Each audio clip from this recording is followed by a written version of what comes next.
അസ്സലാമലൈക്കും, നമസ്കാരം. Welcome back to bid kitchen.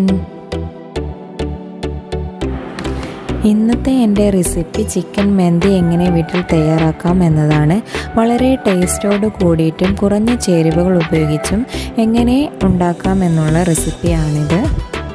അതേപോലെ തന്നെ കുറച്ച് കൂടുതൽ അളവിൽ എങ്ങനെ വീട്ടിൽ തയ്യാറാക്കാമെന്ന് നമുക്ക് നോക്കാം. ആദ്യം മസാല റെഡിയാക്കി എടുക്കാം. അതിനായി 2 സവാള നീളത്തിലായി അരിഞ്ഞ് വെച്ചിട്ടുണ്ട്. 5-6 വലിയ പച്ചമുളകും കുറച്ച് കറിവേപ്പില കൂടി എടുത്ത് വെച്ചിട്ടുണ്ട്. അപ്പോൾ ഓരോരുത്തരുടെ എരിവിനനുസരിച്ച് പച്ചമുളക് കൂട്ടും കുറക്കുകയൊക്കെ ചെയ്യാം. അതേപോലെ 3-4 ബേ ലീഫ് കൂടി എടുത്ത് വെച്ചിട്ടുണ്ട്. ഇതെൻ്റെ വീട്ടിലുണ്ടായ ചെടിയാണ് കേട്ടോ. പിന്നെ അതേപോലെ 4 വലിയ ടൊമാറ്റോ എടുത്ത് വെച്ചിട്ടുണ്ട്. അപ്പോൾ ടൊമാറ്റോ കട്ട് ചെയ്ത് വെക്കുകയൊന്നും വേണ്ട, ഇത് അരിച്ചെടുക്കാനുള്ളതാണ്. പിന്നെ 2 ചിക്കൻ സ്റ്റോക്ക് കൂടി ആവശ്യമുണ്ട്. ഇനി ഇതിനാവശ്യമായിട്ടുള്ള ചിക്കൻ എടുത്ത് വെക്കണം. അപ്പോൾ ഞാൻ 2 വലിയ ചിക്കൻ തന്നെയാണ് എടുത്ത് വെച്ചിട്ടുള്ളത്. ഇത് നന്നായി കഴുകി വൃത്തിയാക്കിയതിന് ശേഷം ഇതേപോലെ വരഞ്ഞു കൊടുത്ത് വെച്ചിട്ടുണ്ട്. അപ്പോൾ അത്യാവശ്യം വലിയ പീസായിട്ട് തന്നെയാണ് കട്ട് ചെയ്യേണ്ടത്. ഇങ്ങനെ വരഞ്ഞു കൊടുക്കുന്നത് മസാലയൊക്കെ നല്ലോണം ഉള്ളിലൊക്കെ പിടിച്ച് വരാൻ വേണ്ടിയിട്ടാണ്. ഇനി ഇതുണ്ടാക്കാനായി ഒരു പാത്രം അടുപ്പിലേക്ക് വെച്ചിട്ടുണ്ട്. ഇനി പാൻ ഒന്ന് ചൂടായി വരുമ്പോൾ ഇതിലേക്ക് 6 ടേബിൾ സ്പൂൺ ഗീ ഒഴിച്ച് കൊടുത്തിട്ടുണ്ട്. ഇതൊന്ന് ചൂടായി വരുമ്പോൾ ഇതിലേക്ക് 4 കഷ്ണം കറുവപ്പട്ട, 2-3 ഏലക്ക, 5-6 ഗ്രാമ്പു, പിന്നെ 4 ബേ ലീഫ് കൂടി ഇട്ട് കൊടുത്തിട്ടുണ്ട്. അതിനുശേഷം ഇതിലേക്ക് കട്ട് ചെയ്ത് വെച്ചിരിക്കുന്ന ഉള്ളി കൂടി ഇട്ട് കൊടുത്തൊന്ന് വഴറ്റിയെടുക്കുന്നുണ്ട്. അപ്പോൾ ചെറുതായിട്ടൊന്ന് വഴന്ന് വരുമ്പോൾ അതിനുശേഷം ഇതിലേക്ക് കട്ട് ചെയ്ത് വെച്ചിരിക്കുന്ന പച്ചമുളക്, കറിവേപ്പില കൂടി ഇട്ട് കൊടുത്തിട്ടുണ്ട്. അതിനുശേഷം ഇതിലേക്ക് മാഗീൻ്റെ ചിക്കൻ സ്റ്റോക്ക് കൂടി ഇട്ട് കൊടുത്തൊന്ന് വഴറ്റിയെടുക്കുന്നുണ്ട്. ഇനി ഇതിലേക്ക് 2 ടേബിൾ സ്പൂൺ ഇഞ്ചി വെളുത്തുള്ളി ചതച്ചത് കൂടി ഇട്ട് കൊടുക്കുന്നുണ്ട്. അപ്പോൾ ഇതെല്ലാം കൂടി ഒന്ന് വഴറ്റിയെടുക്കണം. ഇതിലേക്ക് ആവശ്യത്തിനുള്ള ഉപ്പ് കൂടി ഇടുന്നത് കൊണ്ട് വേഗം വഴന്ന് കിട്ടും. ഇനി ഇതിലേക്ക് ഒരു 10-15 കുരുമുളക് കൂടി ഇട്ട് കൊടുത്തിട്ടുണ്ട്. അപ്പോൾ ഇത് വേണ്ടാത്തവർക്ക് സ്കിപ്പ് ചെയ്യാവുന്നതാണ്. അപ്പോൾ ഇത് മന്തി ചോറിൻ്റെ കൂടെ കഴിക്കുമ്പോൾ ഒരു പ്രത്യേക ടേസ്റ്റ് തന്നെയാണ് കേട്ടോ, ഇങ്ങനെ ഇട്ട് കൊടുക്കുന്നത് കൊണ്ട് തന്നെ. ഇനി ഫ്ലെയിം ഒന്ന് കുറച്ച് വെച്ചതിന് ശേഷം നേരത്തെ കഴുകി വൃത്തിയാക്കി വെച്ചിട്ടുള്ള ചിക്കൻ എല്ലാം കൂടി ഇതേപോലെ വെച്ച് കൊടുക്കണം. അപ്പോൾ ഒന്നിൻ്റെ മേലെ ഒന്ന് നിൽക്കാത്ത രീതിയിൽ വേണം ഇത് വെച്ച് കൊടുക്കാൻ. ആവശ്യത്തിനുള്ള ഉപ്പ് കൂടി ഇട്ട് കൊടുക്കുന്നുണ്ട്. ഇനി 2 ടേബിൾ സ്പൂൺ കുരുമുളക് പൗഡർ കൂടി ഇട്ട് കൊടുക്കുന്നുണ്ട്. അപ്പോൾ ഇത് ഓരോരുത്തരുടെ എരിവിനനുസരിച്ചിട്ട് കൂട്ടും കുറക്കുകയൊക്കെ ചെയ്യാം കേട്ടോ. ഇതിൽ വേറൊരു മസാല ഇതിലേക്ക് ആഡ് ചെയ്യുന്നില്ല, അതുകൊണ്ട് തന്നെ നല്ലൊരു ടേസ്റ്റാണ് കേട്ടോ ഇതിൻ്റെ. ഇനി ഇതൊരു 20 മിനിറ്റോളം ഷാലോ ഫ്രൈ ചെയ്തെടുക്കണം. അതിനായി ലോ ഫ്ലെയിമിലാക്കിയിട്ട് തന്നെ മൂടി വെച്ച് ഫ്രൈ ചെയ്തെടുക്കാം. ഇനി ഈ സമയത്ത് അരിയൊക്കെ റെഡിയാക്കി വെക്കാം. അപ്പോൾ ഇത് ഉണ്ടാക്കാനായി ഞാനിവിടെ മന്തി റൈസ് തന്നെയാണ് എടുത്തിട്ടുള്ളത്. അപ്പോൾ ഇത് നന്നായി 3-4 വെള്ളത്തിൽ കഴുകി വൃത്തിയാക്കി ഡ്രൈ ആവാൻ വേണ്ടി വെച്ചിട്ടുള്ളതാണ്. ഇപ്പോൾ 20 മിനിറ്റ് കഴിഞ്ഞിട്ടുണ്ട്. ഇനി ഇതൊന്ന് തുറന്ന് നോക്കി ഇതിലേക്ക് ചൂടുവെള്ളം ഒഴിച്ച് കൊടുക്കുന്നുണ്ട്.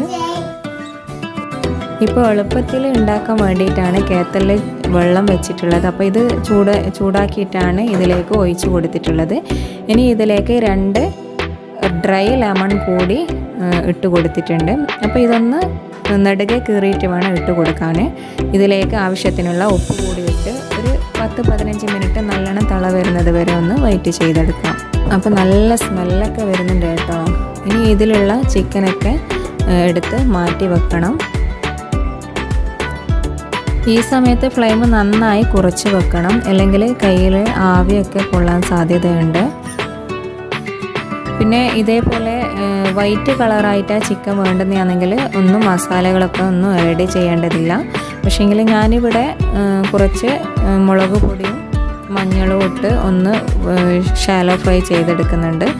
ജസ്റ്റ് ഒരു കളർ ചേഞ്ചിന് വേണ്ടി മാത്രമാണ്. അപ്പോൾ ഇതെല്ലാം ഒരു പ്ലേറ്റിലേക്ക് മാറ്റി വെച്ചിട്ടുണ്ട്. ഇനി കഴുകി വൃത്തിയാക്കിയിട്ടുള്ള ഈ അരി ഈ വെള്ളത്തിലേക്കിട്ട് ഇനി വേവിച്ചെടുക്കാം.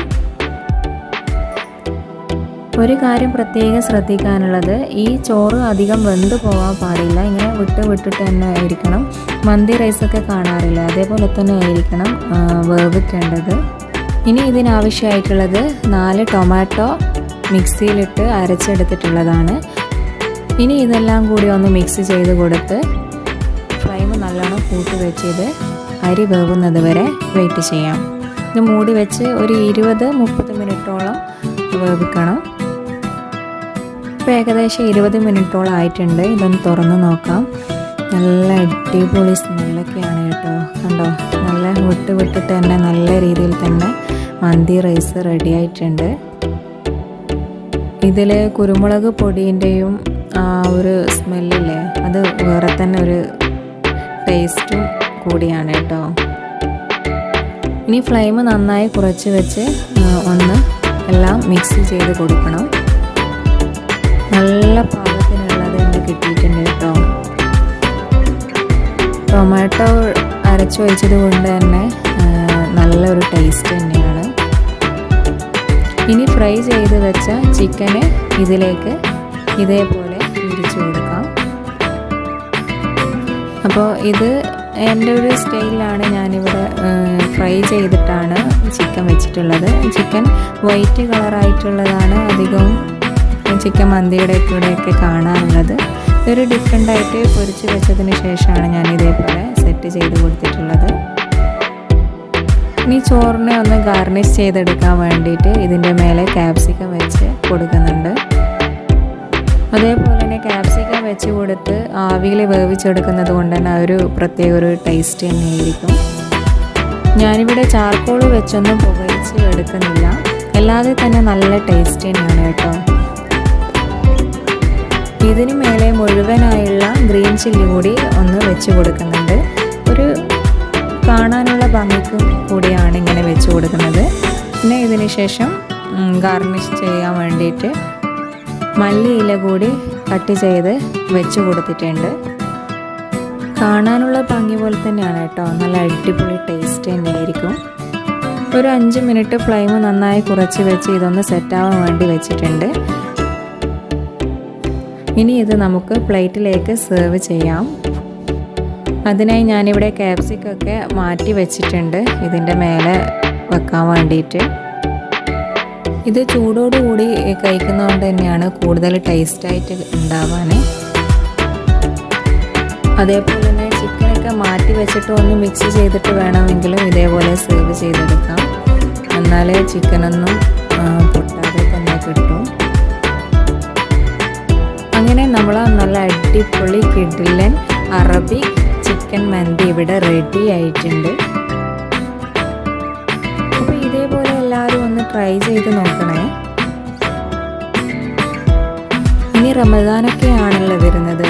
അതേപോലെ തന്നെ റമദാനിനും പെരുന്നാളിനൊക്കെ ഇത് സ്പെഷ്യലായിട്ടുള്ള ഒരു വിഭവം തന്നെയാണ്.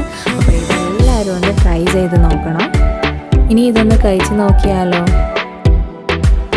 നല്ല സോഫ്റ്റ് ആയിട്ടുള്ള ചിക്കനും ആ റൈസൊക്കെ നല്ല അടിപൊളി കോമ്പിനേഷനാണ് കേട്ടോ. പിന്നെ ഇതിൻ്റെ കൂടെ കഴിക്കാനുള്ള വൈറ്റ് സോസ് കൂടി ഉണ്ടാക്കിയിട്ടുണ്ട്. അപ്പോൾ ഇതൊന്നും വേണമെന്നില്ല, അല്ലാതെ തന്നെ നല്ലൊരു ടേസ്റ്റാണ്. അപ്പോൾ എൻ്റെ ഇന്നത്തെ റെസിപ്പി എല്ലാവർക്കും ഇഷ്ടമായെന്ന് കരുതുന്നു. അപ്പോൾ ഇതുവരെ എൻ്റെ ചാനൽ കണ്ട് സബ്സ്ക്രൈബ് ചെയ്യാത്തവരാണെങ്കിൽ ഒന്ന് സബ്സ്ക്രൈബ് ചെയ്യുകയും അടുത്തുള്ള ബെൽ ഐക്കൺ ഓൾ എന്ന ഓപ്ഷൻ കൂടി പ്രസ് ചെയ്യുകയും ഈ വീഡിയോ ഇഷ്ടമായെങ്കിൽ ലൈക്ക് ചെയ്യുകയും ഷെയർ ചെയ്യുകയും വേണം. അപ്പോൾ നെക്സ്റ്റ് വീഡിയോയുമായി വരുന്നവരേക്കും ബൈ, ടേക്ക് കെയർ.